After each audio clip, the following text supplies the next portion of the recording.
friends, maayong adlaw. Nausab din hinausab kita sa magpadayon usab kita karon sa pagpaminaw sa pulong sa Ginoo. Kung ikaw nga naa kay time o oras o kining video miagi dia sa imong screen, paminawa sa makadali tungod kay kini nga pulong ang akong pagatun-an karon ang mga balaod nga ginasunod sa mga parisyo. Let's go.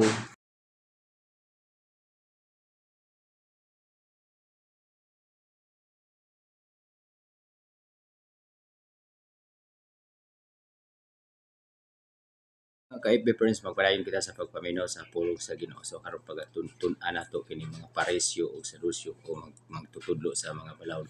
Tanaw nato ang ilahang pamaagi nga gitudlo balaod bagyod sa Ginoo, no? Kung dili barang sa ilahang mga katigulangan kung unsa gitudlo sa ilahang mga katigulangan. Ang Biblia mo'y atong paistoryahon kung dili ba kung balaod ba o ang sugo ba ni Jesus Christ mo'y gitudlo nila ngadto sa mga tao o ang ginabantayan nila ang balaod lang nga ginatudlo sa mga tao, dili mao ang pulong sa Ginoo. So tan-aw nato adto ta sa Marcos, dadon ko kamo ngadto sa Marcos chapter 7 verse 1 to 5. Ang mga parisyo o pipila sa mga magtutudlo sa balaod nga gikan sa Jerusalem, mialirong kang Hesus o kining mga tawhana gikan sa Jerusalem, no, para dili ta masipyat og namaktikdan nila nga may mga tinun-an ni Hesus nga nangaon nga wala hugaw og kamot sa ato pa wala sila makapanghunaw sumala sa paagi nga gitudlo sa mga parisyo nga buhaton sa mga tao. So ang ilahang ginabantayan ang mali ra gyud sa mga tao, no, klaro kay na wala naman tila yung panghubad niya na, no. So basahan lang ninyo balik na inyong mga Biblia. Kay ang mga Hudyo god labi na ang mga parisyo nagtuman man sa mga gitudlo sa ilang mga katigulangan sa ato pa gitudlo sa mga katigulangan dili sa Ginoo, no. Kung unsa gitudlo dili sila mokaon kung dili una sila makapanghunaw sa hustong paagi. So naa pagyapoy daghang mga seremonya sa pagpanghunaw mga igsoon. So naa sa ato kaniadto ako nakasinati sad ko niini, no, sa naani siya naani sa atong mga katigulangan, pero tungod kay nakamatata sa kamatuoran o nakabaluta sa Biblia na importante yun na sundo nato ang pulong sa Ginoo. So ingon pa sila sa verse 3, kay ang mga Hudyo god labi na ang mga parisyo, no, Hudyo og mga parisyo parisyo gitudlo sa nagtuman man sa mga gitudlo sa ilahang mga katigulangan dili sila mokaon kung dili una sila makapanghunaw sa hustong paagi. So daagi mga pamaagi. Verse 4, oo mokaon bisag unsa, inig-abot nila gikan sa merkado gawas kung makapanghugas una sila. May daghang pang mga sugo nga ilang nadawat o gituman sa pananglit sa hustong paagi sa paghugas sa mga tasa, mga kulon, mga panaksan, mga bronze ug mga higdaanan. So dili ka basta-basta mukaon or muinom sa mga tasa kung dili gid nila mahugasan na sa saktong paagi sa ilahang mga balahod. So kana ilaha po ng balahod, no, ilaha po na busa nangutana kang Hesus ang mga parisyo og mga magtutudlo sa balahod, no, ngano ba nga ang imong mga tinun-an wala man magtuman sa mga sugo nga gibilin sa atong mga katigulangan, nganong hinuon sila nga hugaw og kamot, no, grabe. So ginabantayan nila di ka basta-basta nga mukaon ani nga paagi nga kung maabot ka didto kung ikaw nga time nimo, no. So kinahanglan nga naa ka sa hustong paagi kay importante kaayo na nga magsunod sila sa balaod sa mga tao sa gitudlo sa mga katigulangan. So tan-aw nato kung unsay ginaingon ni Hesus sa laing verse nga angay nato nga masayran mga igsoon. So tan-aw nato sa verse, no, kung tan-aw nato dinhi kung unsay giingon ni Hesus. Si Hesus mitubag kanila, mga tigpakarong ingnon wala gayud masayop si Isayas sa ihang gipanagna mahitungod kaninyo sumala sa nahisulat, kining mga tawhana nagpasidungog kanako sa pulong lamang apan ang ilang kasing-kasing halayo kanako. So gitubag sila ni Hesus kay kini sila nangalagad gyapon ni sa Ginoo, no, nangalagad gyapon ni, pero ang ilahang pagtudlo sukway sa gitudlo ni Hesus. So mao na nga giingnan sila ni Hesus ani nga verse 6 nga tigpakaarong ingnon. So daghan kayong mga tao karon nangalagad sa Ginoo na nagtudlo pod pero layo kayo ang ilahang gitudlo, dili tungod sa balaod sa Dios kundi dili mga balaod sa tao nga ginapun-an hantod karon daghan pagyapon na sa atong sa atong generation igsoon. So kung tan-aw nimo igsoon nga kini nga pagtudlo, no, daghan kaayo nga tigpakaarong nimo. Mingon siya sa verse 7, mingon siya, kawang lamang ang ilahang pagsimba kanako kay ang mga sugo nga hinimo lamang sa tao ang tao ilang gitudlo nga balaod kuno sa Dios. So dili di ay sakto ang ilahang ginutudlo. So na ay grupo niini hantod karon igsoon makita nimo na dili nato nabanggiton kung kinsa ni mga grupo tungod kay kini mga grupo wala sila laing gitudlo kundi ang mga balaod nga gitudlo sa atong mga katigulangan nga wala nahisulat sa Biblia.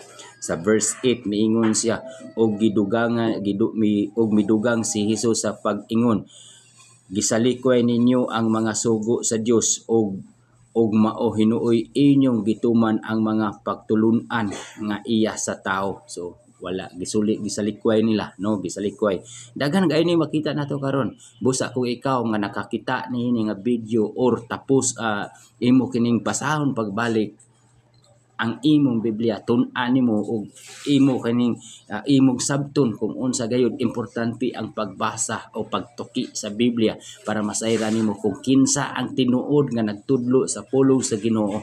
Kay dili relihon mo iato kanunay nga kinukod ta ni Kristo. Kay kasagaran kanato nga karon nga daghan na kay bibo kay mga social media, kay kasagaran ang magwali mao ang pagkabuutan unya mao ang panlalangin mao nang kinahanglan kita gyud ang tinuod nga gitinukod ni Kristo. Igsoon kung mao na daghan gyud walay maluwas kung mao na ang atong gitudlo. Itudlo nato ang pulong ang sa Ginoo.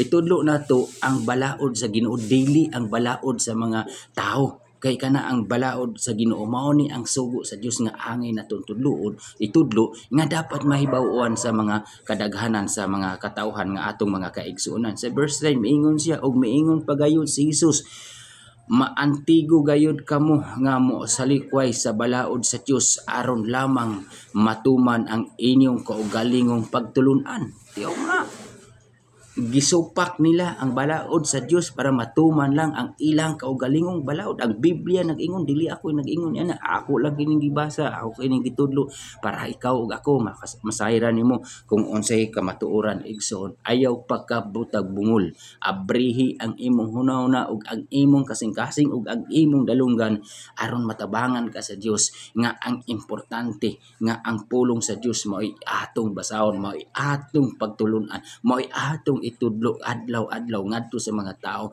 Kung kinsa ka man igsuon, kung ikaw nakapaminaw nini, mas maayo mulingkod kang mga pila ka minuto o oras aron lang patapos kini nga video aron imong masabtan nga kung tinuod ba gayud ang akong gitudlo. Abrihi ang imong Biblia aron masayran nimo ang akong gitudlo gikan ba sa Biblia o wala. So importante mga kaigsunan nga maminaw kita sa pulong sa Ginoo. Sa verse 14 chapter 7 Marcos mao ni ang iyang gingon unya gipaduol pag-usab ni Hesus kaniya ang panon sa katawhan og giingnan sila, pamati kamo tanan og sabtan ninyo kini, bisan unsa nga mosulod sa baba sa tawo dili makahugaw kaniya. Ang makahugaw sa tawo mao kadtong mugula kaniya. So si Hesus mismo nag-ingon ha, ang mosulod sa baba sa tawo dili makahugaw kaniya, no? So ang makahugaw tanaw nato sa verse 17, sa dihang mibiya na si Hesus, mibiya na siya sa panon sa katawhan og misulod sa balay, gipangutana siya sa iyang mga tinun-an og nga matinun-an mahitungod sa maong pagtulun-an. Mitubag si Hesus kanila, ang inyong panabot samara sa uban. Wala ba di ay kamo makasabot bisan unsa nga mosulod sa baba sa tao dili makahugaw kaniya? Kay ang pagkaon dili man mosulod sa iyang kasing-kasing kung dili ngadto sa iyang tiyan ug unya mugula sa gikan sa lawas. Sa pagsulti ni Hesus ni iyang gipahayag nga mahimong kanon ang tanang pagkaon. So ang si Jesus mismo ang nagsulti ha, no, daghan sa atong ang mga kaubanan karon mas gibasihan ang mga pagkaon kaysa sugo sa Ginoo. Ang makahugaw di ay sa tao kanang naa sa imong kasing-kasing, pero kung pagkaon igsoon dili kana makahugaw kanimo. Siyempre kung sa ato apon no, sa ato ang pagsabot karon lisod pod mukaon kag hugaw nakaibaw kag hugaw, no, pero ang buti pasabot dinhi kanang mosulod sa imong baba ba kanang kaya nimo isulod sa imong tiyan, no, ipasulod nimo sa imong tiyan. So dili na nato na kung kinsa man na, no, nakaibaw ta kung kinsa na sila, pero tan-aw nato igsoon ang balaod sa Dios is balaod sa Dios. Kung mao kana ang atong itudlo is maayo ginawa gani problema, no. Pero kung balaod sa atong mga katigulangan kaniadto ang gitudlo hantud karon itudlo nato na mao nay makapahilayo kanato ngadto sa Ginoo. Kung tan-aw nimo si Jesus mismo, no, ang giingon niya ang pagkaon pwede nimo kanon ang tanan, no. Dili na mo makapahugaw kato kung unsa ang naa sa imong kasing-kasing bitaw kanang bitaw plastic ay kamo atubang sa imong mga kaubanan unya pag humanin og istorya pag uli nimo mo inyong ginalibak kinahisgutan ninyo ginadaot. So mao na ang makapahugaw dili gusto sa Dios kanato mga igsoon. So kung tan-aw nato igsoon, so kung magpadayon ta, no, magpadayon ta sa verse 20 to 23 miingon siya diya sa verse 20 to 23, no, miingon siya og mipadayon siya sa pag-ingon ang makahugaw sa tao mao kadtong mugula kaniya kay gikan sa kasing-kasing ang tao makahuna-huna og dautan makahimog sa lawayong pagkighilawas, pagpangawat, pagpatay, no, pagpanapaw, kahakog, pagkadautan, pagkamalimbong, pagpanglimbong, kalaway, kasina, pagpangdaot sa uban, pagkamapahitason og kabuang, no. So kining tanan naggikan sa sulod sa tao ug maoy makapahugaw kaniya. Grabe niya moingon tag hugaw ang pagkaon, pero wala ato makita di ang ato ang hunahuna ang atong kasing-kasing nga mao nay gidumtan sa Ginoo dili ng pagkaon paminaw ra gud mo sakto. Tan-aw nato, basahon nato, basabto nato ang Biblia kung unsa gyud ang makapahugaw sa ato ang kasing-kasing ug hunahuna nga masuko ang Dios, no. So pagkaon pasinglan ayaw pasangingli ang pagkaon, no, kay si Jesus na mismo ang misulti, no, dili makahugaw kaniya kung pwede na kanon ang tanang pagkaon. Kaya siyempre kung moingon ko pwede na nato kanon ang tanang pagkaon, moingon pud mo sa ko mukaon daw kag tae, no. So dili pud na mao, no, dili pud ta ngingon ang mga pilosopo kay ta mga igsoon. Sabto nato ang pulong sa Ginoo kay miingon siya sa verse 20 sa Marcos chapter 7. Balikon ako kay kini talagsa ra gyud kay ini nga ginatudlo sa uban nga magtutudlo sa pulong sa Ginoo, no. Katanaw nimo og mipadayon siya sa pag-ingon ang makahugaw sa tao mao kadtong mugula kaniya kanang mugula sa iyang ba, no, sa iyang gikan sa iyang kasing-kasing kay gikan sa kasing-kasing ang tao naghunahuna og daotan makahimog pa sa lawayong pagkigilawas, pagpangawat, pagpatay. Verse 22 miingon siya pagpanapaw, pagkahadlok, pagkadautan, pagpangalimbong, kalaway, kasina, pagpangdaot sa uban, pahitason og kabuang, kining tanan nagikan sa sulod sa tao ug maoy makahugaw kaniya. Klaro kay ng Marcos bay, no, klaro kay na igsoon. So nindot kay igsoon kung magpadayon gyud ta sa pagpaminaw sa pulong sa Ginoo. So mga ka-FB friends, magpadayon kita sa pagpaminaw sa pulong sa Ginoo. So sumala sa giingon sa Biblia diri sa sa Lucas kapitulo 18 versikulo 9 ngadto sa 12. So tananon nato kung unsay giingon ni Hesus ngadto sa mga magtutudlo sa balaod nga ang ilahang ginatudlo mao lamang ang ilahang kaugalingong pamaagi, no. Gisugilon usab ni Hesus kining sambingaya ngadto sa mga magtutudlo nga sila maayong tao o nagtamay sa uban, no? Tanaw nato magtutudlo na sa mga balaod, no? May duha ka tawo nga nangadto sa templo aron pag-ampo og ang usa parisyo ug ang usa komprador sa buwis, no? Kining parisyo grabe gini siya mo tudlo.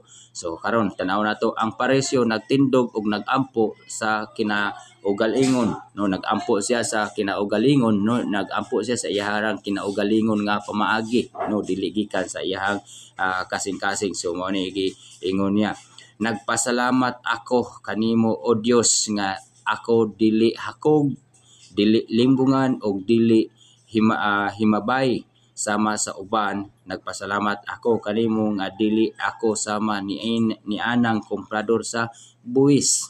So grabe sa iyahang pag-ampo, no? Ay ana ang iyahang pag-ampo ngadto sa Ginoo. So tanaw nato, nagpuasa ako duha ka adlaw matag semana og naghatag ako kanimo ikanapulo sa tanan kong abot. Apan ang komprador, so mao na kanunay niya nga ginaingon sa iyahang kaugalingon, no? Kung tan-awon nimo ang iyahalang gyud kaugalingon ang iyahang ginatukoy igsoon. So kini nga pag-ampo nga kinaugalingon lang, no? Ang iyahang kaugalingon mo iyahang gipataas atubangan sa Ginoo, dili man na pwede tungod kay ang Ginoo manggod nakita niya ang atong kasing-kasing. Ang Ginoo dili siya mutan-aw sa ato ang panagway, kundi mutan-aw ang Ginoo sa atong kasing-kasing kung unsa ang iyahang unsay naa sulod sa ato ang kasing-kasing. Kay ang Ginoo dili na nato na siya malimbungan, nakita niya ang tanan. So sa inyong hunahuna kini nga pag-ampo aning parisyo, nalipay kaha ang Ginoo igsoon, no? Nalipay kaha kung ingana ang imong pag-ampo nga miingon siya, nagpasalamat ako kanimo Ginoo tungod kay dili ako hakog, dili ako himababay, no? So nalipay kaha ang Ginoo niya na unya miingon sa iyang pag-ampo, dili ako sama niya ng isa nga sama sa komprador sa buwis, no? So igsoon tan-aw nato kung unsa gyud ang ipasabot sa pulong sa nato sa verse 13. Miingon ang verse 13, ang komprador sa buwis nagtindog sa halayo og dili gani muyahat ngadto sa langit, nangupok siya sa iyang dughan og nag-ingon, o Dios, maluoy ka kanako nga usa ka makasasala. Kung tan-aw nimo grabe ang iyahang pagpaubos sa iyahang kaugalingon. Giangko niya ang nga siya usa ka makasasala. Giangko niya nga wala siya mahimo sa iyahang kaugalingon kung wala ang Dios, dili ang Dios mutabang kaniya, no? Giangko niya nga siya usa ka makasasala tungod kay ang gusto sa Dios nga i-accept nato nga ang kuno nato nga kita usa ka makasasala. Ang kuno nato sa atong kaugalingon wala tay mahimo kung dili ta pasayloon sa Dios, dili ta tabangan sa Ginoo. Kana ang gusto sa Dios, bisag unsa ka makadautan, unsa ka dautan atubangan sa mga tao, pero ang imong kasing-kasing magpanubsanon atubangan sa Dios, unya nangayo kag pasaylo diya sa Dios, ang Dios gud makapasaylo kanimo. Wala pud ko nag-ingon nga kung nangayo kag pasaylo diya sa Dios, unya mubuhat na pud kag laing daotang mga buhat, dili po na mao. So kung nangayo kag pasaylo unya naghinulsol ka nga dili na gyud na nimo buhaton, so dili na gyud na nimo buhaton ug imo gyud na siyang biyaan o isalikway gyud nimo ng mga butang nga makapasuko sa Ginoo. Ipuli ang mga butang nga makapahimo sa Ginoo sama sa paghinulsol, sa pagpaminaw sa pulong sa Ginoo, sama sa pagbag-o sa atong kasing-kasing ug una, no? Dili man nato na malikayan nga naay daghang mga tawo nga masuko sa imo, masina sa imo, naay daghang mga tawo nga buhat-buhat nimo butang. Pasagday ng mga tawo nga magbutang-butang nimo istorya. Total dili man natinod ang Dios nakakita na sa atong kasing-kasing ug una. Kung naa sa imong mind nga ang imong gibuhat nga malipay ang Dios, ipadayon na. Pero kung naa sa imong mind nga kining imong gibuhat ikaw lang ang malipay ug ang mga tawo niya makapasuko sa Dios, daghan kang maligsan, ay undang na kay dili man na malipay ang Dios niya na igsoon. So igsoon tan-aw nato ang verse nga kini nga verse nga atong pagatun-an. Miingon siya, unya miingon si Jesus, sultihan ko kamo nga ang komprador sa buwis ug dili ang parisyo mao ang gikahimut-an sa Dios sa ihang pagpauli sa ila. Kay ang tanan nga magpataas sa iyang kaugalingon ipaubos og ang tanan nga magpaubos sa iyang kaugalingon ipataas sa Dios. So grabe no. Katong komprador sa buhis nagpaubos man sa iyang kaugalingon. So meaning mao toy gikahimutan sa Dios kay iya man gipaubos ang iyang kaugalingon. Igsoon sa lesson nga atong ginatun-an, daghan kitag matun-an ini. Dili lang kay naigo ta bisag ako naigo gyapon ko nini tungod kay kung dili nato basahon ang pulong sa Dios kay mao ni ginaingon nga ang pulong sa Dios mao'y manual sa atong espirituhanon nga kinabuhi ug importante kaayo ang pagbasa o pagtuon sa pulong sa Ginoo sa pagpaminaw sa mga nag-explain ini sa mga pastor o unsa pa na bisag kinsa nag-explain na basta masabtan nimo walay problema na tungod kay ang Dios is ang gusto lang sa Dios nga magpaubos ta sa atong kaugalingon nga aksipon nato ang kuno nato nga kita usa ka makasasala o magpaubos ta sa atong kaugalingon. Wala malipay ang Dios sa tao nga mapahitason sama sa magtutudlo no sa usa ka ang kining gitawag nga paresyo nga magtutudlo sa balaod. Ang ginkikalipayan sa Ginoo mao kadtong komprador sa buhis. Kung moingon tag komprador sa buhis daghan kaayo na no antud karon ikaw tigdawat og tax magbayad unya pwede na nimo nga matikasan gyud ang kanang tagbayad pero nakaibaw si Jesus kung unsa kadautan na kanang mga tawo nga komprador sa buhis pero in the end nga nagpaubos siya sa iyang kaugalingon gikahimutan siya sa Ginoo tungod kay giangkon man niya ang iyahang sala. Pero kining ni ang magtutudlo sa buhis no kaning parisyo wala gyud mahimuot ang Dios tungod kay grabe siya ka mapahitason. Hantod karon natay makita dinhi igsoon no kini sila mga pangulo ni ha magtutudlo sa balahod mga pangulo ni no sila ang gisaligan no na sila kaugalingong mga balaod. So tanaw nimo wala gyud nahimuot ang Dios. So busa igsoon kung ang Dios nahimuot sa imong gibuhat ipadayon kana tungod kay mao kana ang gusto sa Dios sa atong kaugalingon. Nining nga kabuntago nining adlaw igsoon nining panahon ug orasa ug takna igsoon ako nagapasalamat sa inyong time sa pagpaminaw nining mubo nga mga video nga atong ginatunan. I hope nga naamoy nakuha nini og unta nga i-share usab nimo nini no sa imong mga kaigsunan. Pwede po ka mag-subscribe nini igsoon i-follow or i-share usab nimo nini. So ang ako ang channel sa YouTube Jody Andulog. So pwede gyapon na ninyo i-play dito kay tanan dito ang kaning ginatawag nako nga video nga full video no. So makita nimo masabtan nimo kay kining akong gihimo mga mugbo raman ni. So pwede nimo ipadayon dito igsoon para makita nimo. So magkita ta sa sunod nga mga video og ako magaingon kaninyo nga ako si Brother Jojo. Dagang salamat og ang Ginoo magauban sa matag usa kanato.